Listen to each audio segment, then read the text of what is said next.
সকল মসজিদ, মক্তব, মাদ্রাসা, কওমি মাদ্রাসা সব জায়গায় বলাৎকার এবং ধর্ষণ চলছে। যখন সে একটা হোটেলে যায় তখন সে বলছে, বাবারে আমারে মাফ করেন, আমারে ছেড়ে দেন, আমি এটা আমার বিরুদ্ধে ষড়যন্ত্র ইত্যাদি ইত্যাদি। হোটেল ভাড়া করছে কি, মেয়েকে ভাড়া করছে কি, বলছে আমার ড্রাইভার। হ্যাঁ, এটি হলো তার লাস্ট কথা। এবং এইটা আমার কাছে সাতক্ষীরা 4 আসনের গাজী, কি নাম যেন, গাজী আপনার নজরুল ইসলাম এমপি, সাতক্ষীরা 4 আসনের এমপি।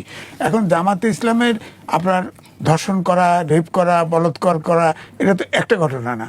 আমার মোবাইলে অন্ততপক্ষে 50 থেকে 60টা ধরা আছে ভিডিও যে বলাৎকার করতেছে। জামাত ইসলামের যেমন একজন ব্যারিস্টার সারোয়ার কবির নাকি, সে বলে বলাৎকার করা এটা হলো শাস্তি, এটা বড় অপরাধ না, 12 ওয়াক্ত নামাজ পড়লেই এ গুনাহ মাফ হয়ে যায়। সুতরাং বলাৎকার করছে, বলাৎকার, ধর্ষণ, এটা এখন সারা দেশে জামাতে ইসলামের নেতা কর্মী মহামারী আকার ধারণ করছে।